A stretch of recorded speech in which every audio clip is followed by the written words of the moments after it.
Hello everyone, आज start करते हैं हम अपना एक नया लेक्चर जिसमें हम स्टडी करेंगे डिजिटल इलेक्ट्रॉनिक्स में। इससे पहले हमने अपने चैनल पर कवर अप करा हुआ है डिजिटल इलेक्ट्रॉनिक्स में इससे पहला वाला पार्ट, जिसमें हमने 40 मिनट्स का वो वीडियो बनाया था और उसमें हमने बहुत सारी इंपॉर्टेंट चीज़ें डिस्कस करी हैं जो एग्जाम पॉइंट ऑफ व्यू से इंपॉर्टेंट हैं। इस वीडियो में हम डिस्कस करेंगे पैरिटी बिट्स के बारे में, हैमिंग कोड के बारे में, features and applications of all code, जितने भी अभी तक हमने जो कोड्स देखे हुए पिछली वीडियो में उन सबके फीचर्स एप्लीकेशंस देखेंगे। नेक्स्टली हम इसमें देखेंगे बीसीडी एडिशन और उसके बाद हम एक इसका के मैप से क्वेश्चन भी देखेंगे। तो सबसे पहले स्टार्ट करते हैं बीसीडी कोड। अब बीसीडी कोड में हमें जो हमारा पहला टॉपिक है इसमें हमें पढ़ना है पैरिटी बिट। अब ये पैरिटी बिट क्या होती है? तो पैरिटी बिट को हम चेक बिट भी कहते हैं। अब जो मैं बोल रहा हूँ वो आप नोट डाउन कर सकते हो, वो दैट इज़ और वो ज़्यादा सही रहेगा, ठीक है। तो पैरिटी बिट होती है वो हमें उसे चेक बिट भी कहते हैं। और पैरिटी बिट एक तरीके से एक most common type of error detecting code है। अब जैसे कि जो मैं बोल रहा हूँ नाम से ही पता लग रहा है कि एरर को डिटेक्ट करती है। सो पैरिटी बिट्स वो बिट्स होती हैं किसी भी बाइनरी सिस्टम में जो ऐड करी जाती हैं in order to detect the error in that code when it is received.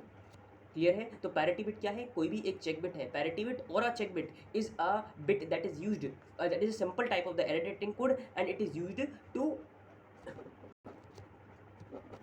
Check the error at the time of receiving. ठीक है, अगर कोई भी एरर आती है तो वो हम पैरिटी बिट की हेल्प से आसानी से पता कर सकते हैं। आई होप आपको ये चीज़ क्लियर हो गई होगी। और पैरिटी बिट का दूसरा यूज ये भी होता है कि ये जो है चेक सम को ऐड करने के लिए भी काम आती है। It is use for adding the check sums के लिए आती है। दूसरी चीज़ it is use for detecting the error in the code which is received. तो ये इस तरीके से होता है। बाकी बीसीडी कोड अगर हमने ये लिखा हुआ है तो बीसीडी कोड मैंने आपको लिख के दिखाया था, इस तरीके से बीसीडी कोड होता है। अब अगर इसमें मैंने लिखना है इवन पैरिटी, अब मुझे पता है बीसीडी कोड कहाँ तक होता है, 9 तक होता है। देखिए मैंने 9 तक लिख दिया है। ये किसको रिप्रेजेंट कर रहा है? 9 को रिप्रेजेंट कर रहा है। भाई ये क्या होता है? 0 2 4 और 8 होता है। तो 0 और 8, वो 8 और 1, 8 और हमारा ये 1 होता है, सॉरी ये 1, 2 की पावर 0, 2 की पावर 1, 2 की पावर 2, 2 की पावर 3। तो 2 की पावर 1 कितना हो गया? 2। और ये कितना 2 की पावर 1, सॉरी 2 की पावर 0 कितना हो गया? 1 हो गया। और 1 और ये 2 की पावर 0 1 2 3, 2 की पावर 3 8। तो 8 और 1 कितना हो गया? 9 हो गया। भाई ऐसी तो काउंटिंग करते हैं, या आप ऐसे कर लो इंटू 2 की पावर 0 इंटू 2 की पावर 1 इंटू 2 की पावर 3 इंटू 2 की पावर 2 इंटू 2 की पावर 3, ऐसी तो करेंगे। तो ये इस तरीके से हमारा बीसीडी कोड कहाँ तक लिखेंगे आप? 9 वैल्यू तक लिखेंगे।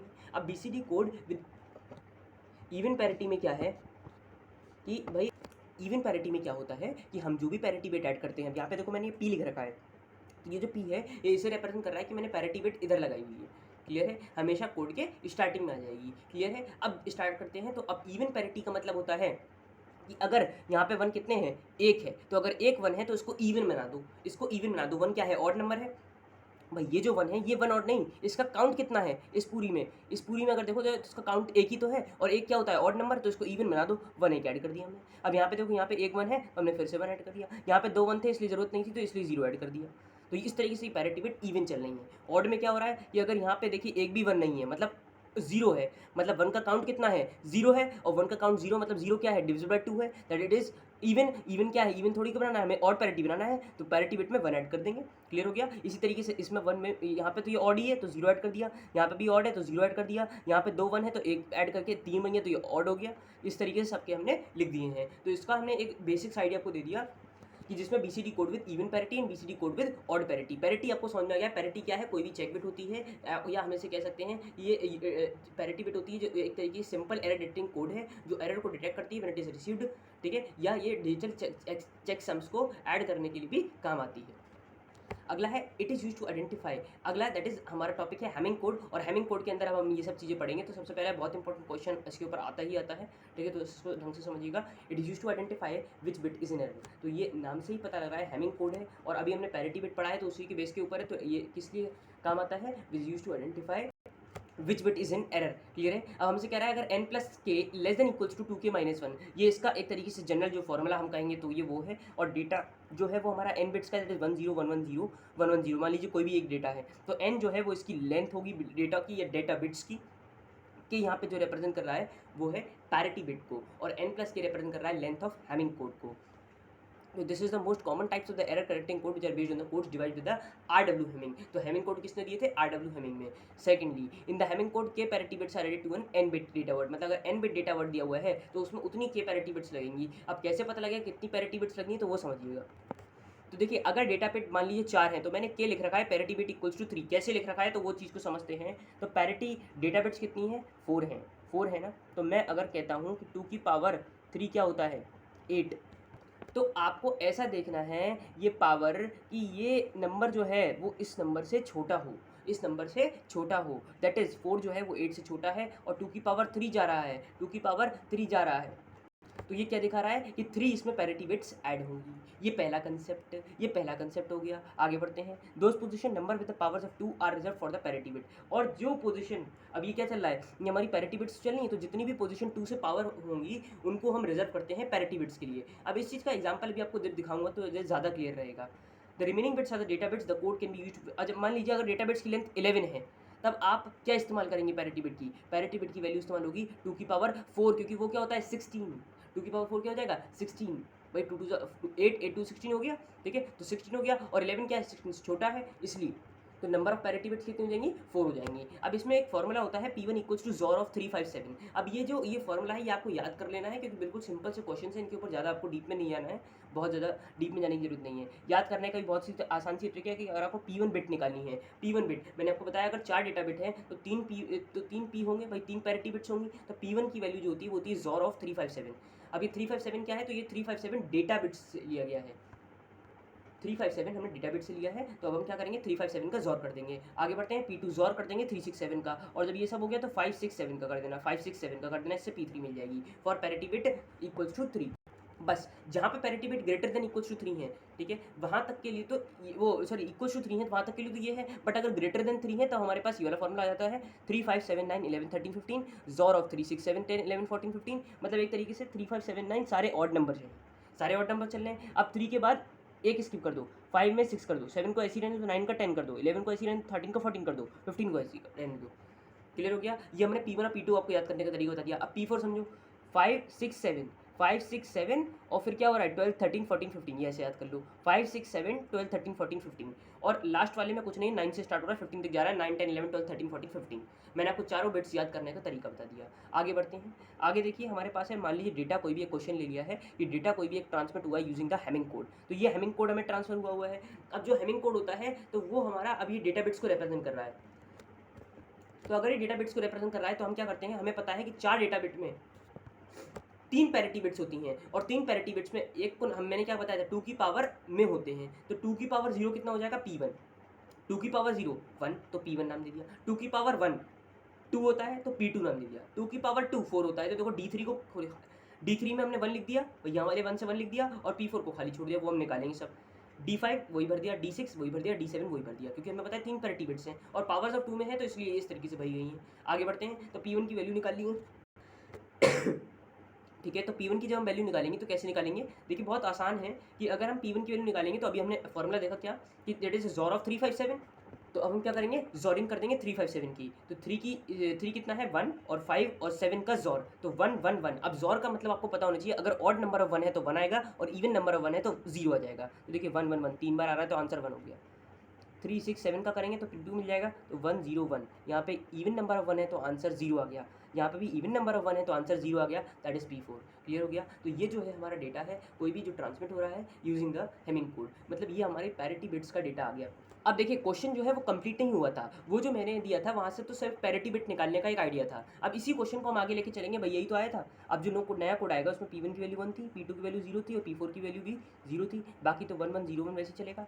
आफ्टर एडिंग पैरिटी बिट्स, ये वाला कोड, अब ये वाला पैरिटी बिट ऐड करने के बाद ट्रांसफर हो गया एंड इज रिसीव्ड एज 1 1 1 0 1 0 1, मतलब एक देखो बिट में एरर आ गई। तो एक तरीके से RW हेमिंग कोड की क्या पहचान है कि it is used for correcting the errors in the binary system by adding the parity bits. कितनी कर सकता है, एक मैक्सिमम 2, एक मैक्सिमम 2। तो ये आपसे पूछा जा सकता है, ये लिमिटेशन है, या आप कह सकते हो लिमिटेशन भी, और ये भी कह सकते हो कि it is generally used for detecting the simple error detecting code where the error is 1 और इन 2 बिट्स।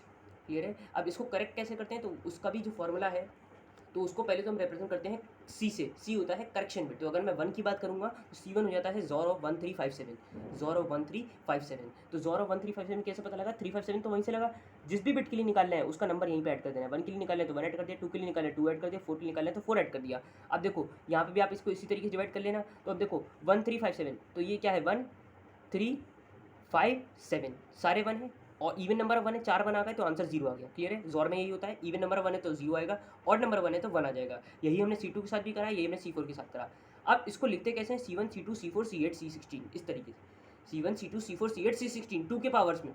अब जो भी आंसर आया 0 1 0, इसका बाइनरी से डेसिमल में करो 2, तो ये 2 जो है वो ये दिखा रहा है कि सेकंड बिट हमारी एरर में है, सेकंड बिट हमारी जो है वो एरर में है। तो हम क्या करेंगे? उसका 1s कॉम्प्लीमेंट ले लेंगे। तो 1 2 2 ये वाली बिट एरर में है, इसका 1s कॉम्प्लीमेंट ले लिया तो यह क्या आ गया? 0। और देखो यही कोड तो हमने ट्रांसफर करा था, यही कोड तो हमने ट्रांसफर करा था, यही तो कोड तो हमने ट्रांसफर करा था। रिसीव जो हुआ वो गलत हुआ था, उसे हमने करेक्ट कर लिया with the help of Hamming code. Clear हो गया? आई होप आपको चीज़ क्लियर हो गई होगी, इसमें कोई बहुत ज़्यादा टिपिकल नहीं था। सिमिलरली अब एक क्वेश्चन देख ले रहे हैं इसके आगे के लिए। Now given the 11 data bit word generate the corresponding having code word. अब यहाँ पे क्या है? n इक्वल्स टू 11 दिया हुआ है और k इक्वल्स टू 4 दिया हुआ है। नहीं, k इक्वल्स टू 4 नहीं दिया है, k इक्वल्स टू 4 तो हमने निकाला है। कैसे? मैंने भी आपको बताया कि n की वैल्यू 11 है और 2 की पावर 4 क्या होता है? 16, और 16 से देखिए 11 छोटा है, इसलिए ऐसा करा गया। लेकिन 8 से बड़ा था इसलिए हमने 3 को नहीं लिया, इसलिए पैरिटी बिट्स कितनी हो गई? 4 हो गई। और फॉर्मूला मैंने लिख ही दिया था कि अगर 3 से बड़ी है मैक्सिमम 4 तक ही जाता है, क्वेश्चन इससे ऊपर नहीं आता, इसलिए मैंने उतने का ही दिखाया है आपको। अब P1 है तो इसमें वही फॉर्मूला लगेगा 3 5 7 9 11 13 15। तो पहले तो आप वही बनाएंगे पूरी की पूरी जो जैसे मैंने उस तरीके से कंस्ट्रक्ट करी थी। तो D3 D5 D6 बाकी सबको आप रहने देंगे, P1 P2 P4 और P8 को आप खाली छोड़ देंगे क्योंकि यहाँ पे आप वैल्यू निकालेंगे। अब आपने जब वैल्यू निकाली तो P1 की वैल्यू आई 1, P2 की 0, P4 की 1, P8 की 0। तो जो भी वैल्यू आई तो मैंने उसे इंडिकेट कर दिया 1 0 0 1 0 1 0 0 0 1 1 1 0 1 0। क्लियर है? अब इस कोड को ट्रांसफ़र करा गया और रिसीव करा गया। अब आप देखो एरर लग रही नहीं लग रही आपको इस कोड में? देखो आप 1 और ये कितनी बार 0 है? 1 0 1 आ रहा है, और ये देखो 1 0 1, यहाँ 1 नहीं है, यहाँ पे 0 है। तो अब चेक करते हैं कि ये करेक्शन बिट से करेक्ट होता है नहीं होता है। तो मैंने क्या बताया? करेक्शन बिट अगर करना है तो कुछ नहीं, इस फॉर्मूले में अगर 1 है तो 1 ऐड कर देना, 2 है तो 2 ऐड कर दो, 4 है तो 4 ऐड कर दो, 8 है तो इधर 8 ऐड कर दो, और फिर इन सब की क्या करेंगे? हम जॉरिंग कर देंगे। अब देखिए हमने क्या करा? C1 में जॉर कर दिया सारी वैल्यूज़ का तो 0 आ गया, C2 का भी, C4 का भी, C8 का भी। मैंने क्या बताया था किस ऑर्डर में लिखा है? ऊपर से नीचे की तरफ। तो C1 C2 C4 C8, C1 C2 C4 C8 इस तरीके से लिखा जाता है, ऊपर से नीचे लिखो। लेकिन ये ध्यान रखना तब आप 1 2 4 8 निकाल रहे हो, या फिर ये ऑर्डर याद रखो कि 1 पहले लिखा था 2 4 8, 2 की पावर्स में चलता है 0 1 2 3। तो 0 1 0 0 इसको कन्वर्ट करोगे तो ये 4 आ जाएगा डेसिमल प्लेस में, मतलब 4th बिट एरर में है तो इसने 4th बिट को करेक्ट कर दिया। क्लियर है? आगे बढ़ते हैं। Features and applications of binary code. Features and applications of binary code. Binary code क्या होता है? बाइनरी कोड डेसिमल कोड एक तरीके से इसके फीचर क्या है कि इसमें ज़्यादा हार्डवेयर चाहिए होता है। Secondly they slow down the system. BCD codes are not self complementing code. Self complementing code को अगर आपको समझना है तो आप मेरे पिछले वीडियो में जाइएगा, वहाँ पे मैंने एक्सेस 3 को बताया है कि ये सेल्फ कॉम्प्लीमेंटिंग कोड है, वहाँ से आपको क्लियर हो जाएगा। वहाँ पे मैंने सब आपको 9S INS ढंग से बताया हुआ है, तो वहाँ पे आपको ये सब चीज़ें ज़्यादा क्लियर हो जाएंगी। अगर आपको नहीं पता कि सेल्फ कॉम्प्लीमेंटिंग कोड क्या होते हैं, आपको एक्सेस 3 कोड के सेक्शन पे जाके देख लेना है, वहाँ पे आपको क्लियर हो जाएगा कि सेल्फ कॉम्प्लीमेंटिंग कोड कौन से होते हैं और कौन से नहीं होते हैं। क्लियर हो गया? तो BCD कोड का पहला फीचर है कि इन्हें ज़्यादा हार्डवेयर चाहिए, ये स्लो डाउन कर देते हैं सिस्टम को, और they not self complementing code. Application कहाँ पे है? तो इनकी प्रोसेसर्स में बहुत ज़्यादा एप्लीकेशन है, चाहे वो माइक्रो प्रोसेसर्स हो या चाहे वो अरिथमेटिक ऑपरेशंस के लिए ऑपरेशन जो परफॉर्म करने हो उनमें, like addition subtraction multiplication division etcetera. In assembly languages DA, that is a decimal adjust after addition instruction, it is used in the programming to automatically correct the answers after the BCD। ठीक है? BCD में after addition जो है उसमें correction करने के लिए भी काम आता है असेंबली लैंग्वेज में। अगला है ग्रे कोड। ग्रे कोड क्या होता है? तो सिर्फ और सिर्फ एक बिट इसमें चेंज होती है, in going down from one code to another, in going down from one bit to another. यही सवाल एक बार आया भी हुआ था कि के मैप में आप 0 0 1 0 0 0 1 1 1 1 0 क्यों लिखते हैं? मतलब 1 1 को पहले क्यों रखा गया? इसलिए रखा गया कि 1 बिट में चेंज कम हो, और ग्रे कोड की वजह से भी, क्योंकि ग्रे कोड में चेंज कितना होता है? 1 बिट का चेंज होता है, और हमें कम से कम बिट का चेंज देखना होता है। ठीक है? Only 1 bit changes in going down from one code to another. Application क्या है? Instrumentation and data acquisition system where linear or angular displacement is to be measured. Application कहाँ पे? इसकी इंस्ट्रूमेंटेशन में है, डेटा एक्विजिशन सिस्टम में है, where linear and angular displacement is to be measured. Linear को किससे रिप्रेजेंट करते हैं? अल्फा से, एंगुलर डिस्प्लेसमेंट को थीटा से रिप्रेजेंट कर देते हैं, ऐसे ही तो कर देते हैं। ठीक है? In applications where analogue quantity is to be represented in digital form such as shaft encoder. तो बहुत सारी चीज़ों में इसका इस्तेमाल है। शाफ्ट एनकोडर के बारे में मैंने आपको थोड़ा सा ओवरव्यू दिया था अपने पिछले वीडियो में, तो वहाँ से आप देख सकते हो। Analogue to digital compute converter में है। ठीक है? अभी हमने देखा किसमें? शाफ्ट एनकोडर में है। एनालॉग टू डिजिटल कन्वर्टर वही पॉइंट चल रहा है, and other peripheral equipment. C क्या है? In the error detection and correction.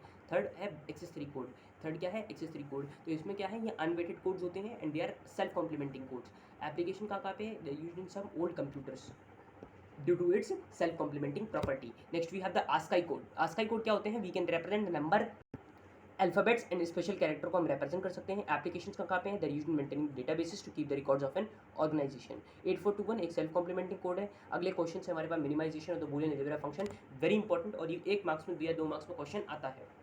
समझिएगा कि A B plus B C plus B bar C equals to F. तो हमें एफ को हमें और मिनिमाइज करना है, तो कैसे करेंगे? देखो यहाँ पे बी और बी, यहाँ पे सी कॉमन आ रहा है, तो बी प्लस बी बार, और बी प्लस बी बार कितना होता है 1। अब ये अगर लॉज आपको नहीं पता है तो इसके लिए आपको क्या करना है, फर्स्ट ईयर की, ये तो जो हम पढ़ रहे हैं डिजिटल इलेक्ट्रॉनिक्स, ये सेकंड ईयर का सब्जेक्ट है। आपको कुछ नहीं करना है, हमारे चैनल पर ही आप किस में जाएंगे, इलेक्ट्रॉनिक्स इंजीनियरिंग वाली प्लेलिस्ट में जाइएगा, प्लेलिस्ट पे क्लिक करिएगा, इलेक्ट्रॉनिक्स इंजीनियरिंग यूनिट 4 करके एक प्लेलिस्ट है, उस पर क्लिक करके आप यूनिट नंबर 4 में, वहाँ पे मैंने लॉज ऑफ बूलियन अलजेब्रा को एक वीडियो में कंप्लीट डिस्क्राइब करा हुआ है, वहाँ से आप देख लेना अगर आपको नहीं पता। अदरवाइज तो बुक का रेफरेंस लेके आपको मिल जाएगा, किसी भी सही अगर आप किताब से देखेंगे, अगर आप मॉरिस मनु से भी देखें तो भी आपको वहाँ पे ये लॉज मिल जाएंगे। बट मैं बता रहा हूँ कि अगर आपको जैसे नहीं सर्च कर पा रहे हैं या नहीं आपके पास बुक, तब आप उस चैनल या उस वीडियो से जो है आप रेफरेंस ले सकते हैं। वहाँ पे मैंने सारे बूलियन के लॉज लिख रखे हैं, तो उसी का हम यूज़ कर रहे हैं इन बूलियन अलजेब्रा फंक्शन को मिनिमाइज करने में। क्लियर हो गया है? तो यहाँ पे हम क्या करेंगे, C B plus B bar. बाकी चैनल पे तो सभी हमने कवर अप करा हुआ है, जैसे कि बेसिक इलेक्ट्रिकल, बेसिक जो इलेक्ट्रॉनिक्स इंजीनियरिंग है फर्स्ट ईयर के सब्जेक्ट्स, मैकेनिकल इंजीनियरिंग, वो सब कवर अप है हमारा चैनल पे, तो वहाँ से आप वो भी रेफरेंस ले सकते हैं अगर कोई डाउट आता है इन केस। आगे बढ़ते हैं, तो ये हो जाएगा A B plus C. Next है हमारे पास F equals to A plus A bar B. ठीक है, अब इसको कैसे करेंगे? तो देखो यहाँ पे क्या होता है कि अगर एक क्वांटिटी और दो क्वांटिटी मल्टीप्लिकेशन में है, तो इसका इसके साथ, इसका इसके साथ कर देते हैं, तो ए प्लस बी हो जाएगा, और ए प्लस ए बार, तो ए प्लस ए बार क्या है 1, तो ए प्लस बी में मिनिमाइज हो गया। नेक्स्ट है A bar B bar C, A bar B C plus A B bar. तो यहाँ पे देखो, अगर आप देखो तो यहाँ पे सी कॉमन आ जाए, ए बार सी कॉमन आ जाएगा, तो ए बार सी कॉमन आ गया, तो B bar plus B plus A B bar, ये क्या बन गया 1, तो ए बार सी प्लस ए बी बार इसका फाइनल आंसर हो गया। ठीक है, फोर्थ को देख लेते हैं। फोर्थ क्या है, A B plus A bar plus C bar plus A B bar C, A B plus C. अब पहले इन दोनों का मल्टीप्लाई करो, तो बी बार और बी का मल्टीप्लाई करेंगे तो जीरो आ जाएगा भाई, कॉम्प्लीमेंट का मल्टीप्लाई किसी भी नॉन क्वांटिटी के साथ, तो वो जीरो आ जाएगा, और इसका क्या हो जाएगा, ए बी बार सी, और सी का मल्टीप्लाई एक ही बार सी आएगा भाई, एक्स इंटू एक्स क्या होता है 1, ठीक, वो एक्स इंटू एक्स क्या हो जाएगा, एक ही एक्स आ जाएगा, तो सी इंटू सी का क्या आ जाएगा, सी आ जाएगा। क्लियर है? अब आप क्या करेंगे, इस ए और इस ए को कॉमन ले लेंगे, तो यहाँ से क्या गया बी प्लस बी बार सी, और इसमें आप लगा दो वही वाला जो मैंने आपको इसमें बताया कि भाई अगर एक क्वांटिटी ऐसे है और एक क्वांटिटी ऐसे है, तो ए प्लस बी और ए प्लस ए बार ऐसे लिखते हैं, तो वही लिखा है बी प्लस बी बार और बी प्लस सी, आगे पीछे कर दो कोई दिक्कत नहीं, बात की है ए बार प्लस सी बार। अब ये क्या हो जाएगा 1, और ये क्या हो जाएगा A B plus A bracket में बी प्लस सी, यही हो जाएगा, तो यही इसका मिनिमाइज फॉर्म है। ठीक है, क्या हो जाएगा, A B plus A C कुछ to A dash plus C dash, यही मैंने बताया। अब देखिए आगे क्या है, ए डैश प्लस, अब इसको और मिनिमाइज करा है इन्होंने, कैसे करा, ए डैश इसको एक साथ ले लिया और सी डैश इसको एक साथ ले लिया, तो देखो ए डैश प्लस ए, तो जानबूझ के लिया गया कि जिससे ए डैश प्लस ए वाली कुछ एंटिटी बन जाए, वो 1 बन जाएगा, तो ये ए डैश प्लस ए बन गया और ए डैश प्लस बी बन गया, इसको अलग कर दिया, ये 1 बन गया। इसी तरीके सी डैश प्लस ए और सी डैश प्लस सी, ये 1 बन गया, सी डैश प्लस ए। अब क्या बना, A dash plus A plus B plus C dash. अब ए डैश प्लस ए क्या होता है 1, और 1 के साथ अब आगे कोई भी क्वांटिटी अगर ऐड करोगे तो वो 1 ही आने वाला है बूलियन अलजेब्रा के लॉस के अनुसार। क्लियर हो गया है? आगे फिफ्थ पर बढ़ते हैं। इसी तरीके से ये देखो कितना कॉम्प्लेक्स सा कोड है, और इसको सॉल्व करने के 2 तरीके हैं। पहले तो मैं 5 सेकंड का टाइम दे रहा हूँ, आप इसे पॉज करके वीडियो को सोचें, अदरवाइज मैं फिर कराता हूँ उसको। 1 2 3 4 5। अब देखिए पहला मेथड, जनरली अगर इस टाइप के क्वेश्चंस अगर हैं, बहुत कॉम्प्लेक्स सर्टिफिकेट एक्सप्रेशन दिख रहा है, तो या तो आंसर इसका 1 होगा या फिर आंसर इसका 0 होता है जनरली केसेस में। ठीक है, अब इसको सॉल्व करते हैं। तो अगर मैं इसका पहला वाला मेथड देखूँ, तो पहले वाले मेथड में पहले इसको डील करता हूँ, या मैं पहले इसको डील करता हूँ। ठीक है, तो ये क्या हो जाएगा, एक्स वाई बार, कॉम्प्लीमेंट हटाते हैं, तो कॉम्प्लीमेंट मतलब पूरे पे लगा हुआ, break the line change the sign. ठीक है, यहाँ पे हम डी मॉर्गन्स लॉ का इस्तेमाल करेंगे, तो एक्स वाई जेड, और इस पूरे पे बार आ जाएगा, इस पूरे पे बार आ जाएगा, कोई दिक्कत तो नहीं है। ठीक है, और बाकी ये ऐसे ही चलेगा, X Y plus X Y bar, और ये क्या हो जाएगा हमारे पास डैश। अब इस पूरे के ऊपर बार है, कोई दिक्कत नहीं है, वाई बार और वाई का मल्टीप्लाई, तो क्या हो जाएगा 0 हो जाएगा, कॉम्प्लीमेंट्स का मल्टीप्लाई 0, और 0 के ऊपर बार है तो आंसर 1 आने वाला है भाई, 0 का बार 1 है, और 1 के साथ कोई भी क्वांटिटी अगर ऐड है, कोई भी क्वांटिटी, मान लो ये एक्स और वाई प्लस एक्स वाई बार है,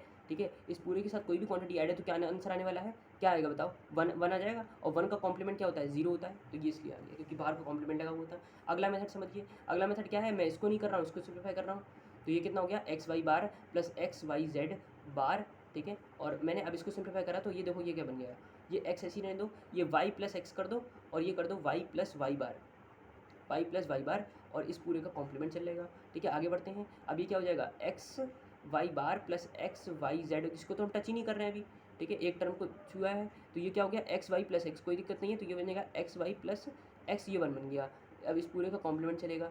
अब देखो फिर से, अब मैं इस क्वांटिटी को अभी ऐसे कर दे रहा हूँ, आगे बढ़ते हैं। ये बन जाएगा X Y plus X, X Y plus X हो जाएगा। ठीक है, एक्स वाई प्लस एक्स हो गया, क्लियर है। अब देखिए बात वही फिर से पड़ेगी क्या कि अगर अब हम इसको सिंप्लीफाई करते हुए लेके आएंगे वही स्टेप चलेगा, लेकिन सब क्वांटिटी 1 हो जाएगी और 1 के साथ कोई भी क्वांटिटी एडिशन में होगी तो आंसर क्या आना है 1, और 1 का कॉम्प्लीमेंट क्या आ जाएगा 0, तो इसलिए इसका आंसर क्या हो गया 0 हो गया। क्लियर है? तो आई होप आपको इसमें कोई भी डाउट नहीं आया होगा, बिल्कुल सिंपल सा क्वेश्चन है ये। अब अगला 2 नंबर का बहुत इंपॉर्टेंट सा सवाल है BCD addition. BCD addition very important question. कैसे करेंगे? बिल्कुल सिंपल से रूल है, लोग इसमें 6 4 7 रूल लिखवा देते हैं। मैं आपको बिल्कुल सिंपल तरीके से बताऊंगा कि अगर आपको 97 और 89 को ऐड करना है, 2 नंबर को अगर आपको बीसीडी एडिशन में कन्वर्ट करना है तो 9 का बीसीडी लिखिए, 7 का बीसीडी लिखिए, 8 का बीसीडी लिखिए, 9 का बीसीडी लिख लिया। अब आगे बढ़ते हैं। अब इनको ऐड करिए। 1 और 1 कितना होता है 0, 1 और 0 कितना होता है 0, 1 और 0 कितना होता है 0, 0 1 और 0 कितना होता है 0, कोई दिक्कत नहीं है। अगर यहाँ पे वेट अ मिनट, देखिए यहाँ पे क्या हो रहा है 1 और 1 का एडिशन 0, लेकिन कैरी भी तो आएगी, तो कैरी है 1, 1 और 1 का एडिशन 0 1, 1 और 1 का एडिशन 0 1, 1 और 1 का एडिशन 0 1। अब देखिए अगर कैरी आ जाती है तो भी हम +6 ऐड करते हैं। अगर कैरी आ जाए, if carry we add 6, if carry we add 6। Otherwise अगर यहाँ पे कोई भी क्वांटिटी और होती जो 6 से बड़ी है, जो 9 से सॉरी बड़ी है, जो 9 से बड़ी है, जो 9 से बड़ी है, उस क्वांटिटी में भी हम 6 ऐड करते हैं, ध्यान रखिएगा। क्लियर हो गया? तो 2 केस बताए, अगर आपकी कैरी जनरेट हो रही है तब आप इसमें 6 ऐड करोगे, ठीक है, या अगर जो नंबर है यहाँ पे, अगर यहाँ पे ये 9 से बड़ा है तो आप क्या करेंगे, यहाँ पे आप 6 ऐड करेंगे, ठीक है। अब आगे बढ़ते हैं। तो जो हमने ऐड करा तो 1 1 0 1 1 बन गया 0 0, 1 और 1 का 0 और 1 कैरी आएगा तो 1 यहाँ पे आ गया। क्लियर है? अब देखिए ये भी क्वांटिटी हमारी कैसी है, पूरी की पूरी देखनी है, ये पूरी यहाँ से लेकर यहाँ तक ये क्या है, बड़ी है 9 से, भाई 9 से बड़ी है, 9 से बड़ी है तो क्या आ गया 1 1 0, इसमें ऐड कर दिया, 6 ऐड कर दिया, 6 को बाइनरी फॉर्म में ऐड कर देना है। अब क्या करना है, जब आप ऐड कर दोगे तो सबका एडिशन लिख दिया। अब 4 बिट के ग्रुप बना लो लेफ्ट साइड से, तो ग्रुप ग्रुप ग्रुप 4 बिट के, इसको ये किसे रिप्रेजेंट कर रहा है 1 को, ये किसे रिप्रेजेंट कर रहा है 8 को, ये किसे रिप्रेजेंट कर रहा है 6 को। इसके अलावा कोई भी ले लीजिए, मान लीजिए मैंने ले लिया अब 56 और 73, तो ठीक है। तो अब आपको इस तरीके से 5 का लिखना है, 6 का लिखना है, 7 का लिखना है, 3 का लिखना है, और इस तरीके से आप जब सबका लिख लेंगे तो फिर आप क्या करेंगे, इसका आंसर आपको कमेंट डाउन करना है, ठीक है। आगे बढ़ते हैं एक्सटेंडेड इनपुट्स के ऊपर। एक्सटेंडेड इनपुट्स कुछ नहीं है, जैसे कि अगर मैं नैंड, ये क्या होता है नैंड गेट होता है, ये क्या होता है नैंड गेट होता है, इसको हम एंड इन्वर्ट गेट भी बोलते हैं। क्या बोलते हैं, एंड इन्वर्ट गेट, और यही हमारा 2 ग्राफिक सिंबल में आता है फॉर 3 इनपुट नैंड गेट, ठीक है। ये हमारा क्या है 2 ग्राफिक सिंबल है, इसको हम कहते हैं एंड इन्वर्ट, और ये होता है हमारा इन्वर्ट, और जो एक तरीके से एंड नैंड का ही काम कर रहा है। भाई देखो ये एंड इन्वर्ट गेट का काम कौन कर रहा है, बबल डॉर ही तो काम कर रहा है। ए बार हो जाएगा, बी बार हो जाएगा, सी बार हो जाएगा, डॉट पहले लगा हुआ है, फिर सम हुआ है, सम हो गया। अब डी मॉर्गन्स लॉ अप्लाई कर दो, अब डी मॉर्गन्स लॉ आप अप्लाई कर दो, तो पूरे पे जब अप्लाई करोगे तो break the line change the sign, तो ये पूरी लाइन पे आ जाएगा और डॉट डॉट लग जाएगा। अब अगर इधर आप ब्रेक करो तो देखो plus plus A bar plus B bar plus C बार, यही तो आ जाएगा एक्सप्रेशन। तो ये होता है बबल्ड और गेट, और इसे हम कहते हैं इन्वर्ट और गेट भी कहते हैं।